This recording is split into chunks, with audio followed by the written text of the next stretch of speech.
Hola, un saludo, un abrazo especial. Bienvenidos todos a este espacio que llamamos un entremés y que cada semana nos convoca para profundizar en el contenido de alguna de las lecturas de la liturgia dominical, justamente siendo eso, un abrebocas, preparándonos para escuchar a Dios que nos habla a través de lo que nuestra iglesia nos regala en su itinerario, en su pedagogía semanal. Yo soy Pacho Bermeo y te doy la bienvenida aquí a pachobermeo.com y a las diferentes redes y canales míos y de la gente que muy amablemente transmite, comparte, postea esta sencilla reflexión. Estamos en medio del segundo pico de la pandemia de coronavirus, en donde tanta gente está siendo afectada, tanta gente está experimentando la angustia, la preocupación de la enfermedad, de la pérdida de trabajos, del aislamiento, de las preguntas que asaltan en medio de esta realidad y qué importante es que todos podamos seguir haciendo nuestro mayor esfuerzo por cuidarnos y por cuidar a los demás.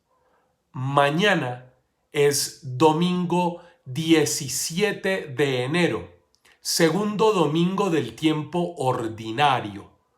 Y el texto del Evangelio de mañana es como siempre un texto maravilloso que está en el capítulo 1 del Evangelio según San Juan.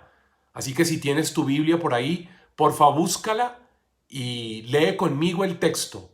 Igual yo te lo proclamo, pero qué bueno que lo puedas buscar. Juan, capítulo 1, versos 35 al 42. Juan 1, 35 al 42. Dice así la escritura. Al día siguiente, Juan el Bautista se encontraba de nuevo allí con dos de sus discípulos. Fijándose en Jesús que pasaba, dice: He ahí el Cordero de Dios.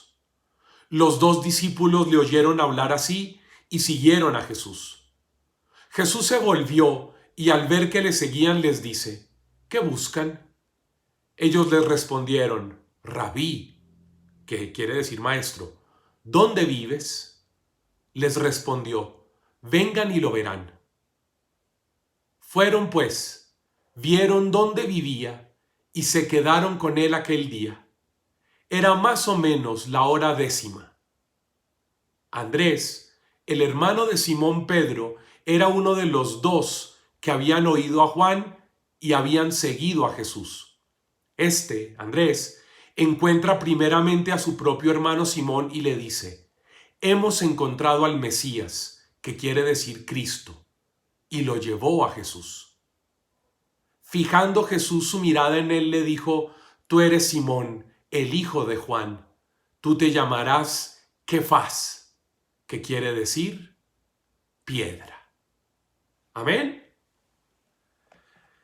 Mira qué texto más bello, más interesante, este con el que nos encontramos hoy sábado 16, pero ya comienzos del domingo 17, de este segundo domingo del tiempo ordinario, en donde pues nos encontramos con esta escena maravillosa. Lo primero es ubicarnos en la situación. El Bautista, que tiene una escuela de discípulos, de seguidores, y que ve a Jesús y lo señala. Ojalá nosotros fuéramos así, de los que viendo a Jesús lo señaláramos a Él y no buscáramos que la gente nos siguiera a nosotros. Ojalá nosotros fuéramos y en la iglesia y en las comunidades tuviéramos más líderes como el Bautista, que se alegran, se sienten felices, sienten que han encontrado plenitud al perder seguidores. Porque claramente lo que hizo el Bautista con estos dos discípulos suyos al señalar a Jesús, pues fue perderlos, dejar de tener likes, follows, y que la gente siguiera a Jesús. ¿Cuántos nos faltan esos líderes en medio de nuestra vida eclesial? Pero además de esto, es la decisión de los discípulos, esa que los lleva a renunciar a Juan el Bautista. Si tú te das cuenta, esa es una elección que hacen Andrés y su compañero. Yo me imagino que ellos, que eran discípulos de Juan el Bautista y gozaban de gran prestigio, tenían un gran maestro, pero pues ese maestro ni salvaba, ni sanaba, ni redimía, ni le daba sentido a la existencia. Y entonces ellos tuvieron que tomar la decisión obvia, y es: ¿para qué seguir a Juan el Bautista, por más bueno que él sea, si no da vida eterna, si no da libertad, si no da sentido existencial? Y por eso Andrés y su compañero dejan a Juan. Óyeme, no sé en qué momento estás viéndome, no sé qué hora es, no sé dónde estás, pero la pregunta que yo quisiera hacerte es: ¿ya estás tomando la decisión para renunciar a tus Juanes Bautistas? ¿A tu comprensión de la fe de Juan el Bautista? Es que no se te olvide que Juan el Bautista en el Evangelio, por más precursor que es, no es cristiano. Él es la materialización, diríamos la encarnación del judaísmo más estricto. Ayunos, abluciones, ritos centrados en el pecado, en donde en ninguna parte se le ve al Bautista haciendo ningún gesto de piedad, ninguna praxis de misericordia. El Bautista jamás se iba a sentar con publicanos y con pecadores, como sí lo hizo Jesús en el Evangelio de hoy sábado. El Bautista jamás iba a tocar a leprosos o a dejarse tocar por mujeres. El Bautista era un estricto cumplidor y observante de la ley. Por eso, para ser cristiano, hay que dejar atrás a Juan el Bautista y todas esas mentalidades y comprensiones, para luego encaminarse, como lo hicieron Andrés y su compañero, detrás de Jesús. Y entonces ahí van siguiéndolo, y Jesús se percata, se da cuenta de que alguien lo sigue y se voltea y les pregunta: ¿qué buscan? Y ellos, con una hermosa transparencia, le pasan su hoja de vida, su currículum vitae, y le dicen: Maestro, ¿dónde vives? Es decir, queremos ser de los discípulos tuyos. No olvides que en esa época, en las escuelas rabínicas, no era un lugar al que se iba a estudiar como nosotros con nuestras escuelas o las universidades o los colegios. No, la escuela rabínica era la convivencia con el maestro. Decirle a un maestro ¿dónde vives? Era decirle: ¿nos recibes en tu escuela? Es decir, nosotros hemos renunciado a ver la vida desde la perspectiva del cumplimiento y la ortodoxia y el esquema, la norma, el estatuto, la ley de Juan el Bautista, para poder vivir en la libertad de esos que queremos ser ovejas de los prados de Dios. Por eso Jesús es el Cordero, el que nos muestra cómo es que el Padre apacienta. Y entonces Jesús tiene una actitud hermosísima. Ojalá tú y yo hoy tuviéramos esas actitudes con la gente. Jesús les dice: vengan, vengan y lo verán. Vengan, que todos son bienvenidos. Jesús no les hizo un test, un examen de ingreso, una prueba. Jesús no les preguntó de dónde venían, quiénes eran, tendencia sexual orientación política. No, no, no. No. La actitud de Jesús es acogida. La actitud de Jesús es bienvenida.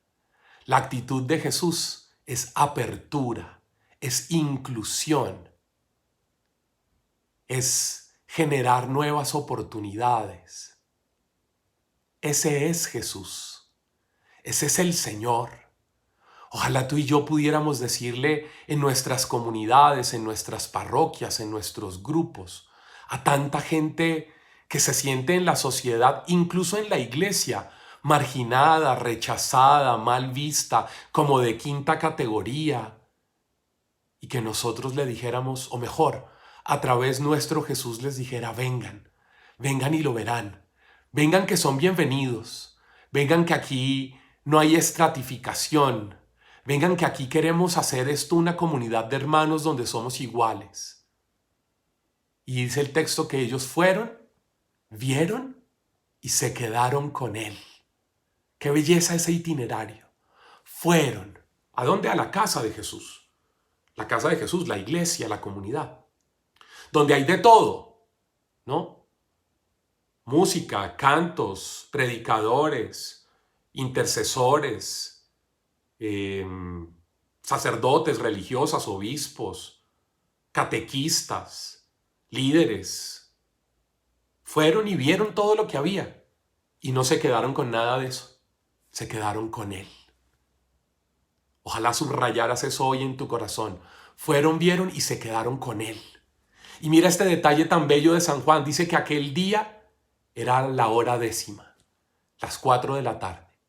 No se te olvide que en la mentalidad judía eso ya significa que estaba acabando el día. Era el atardecer. Ya declinaba la jornada.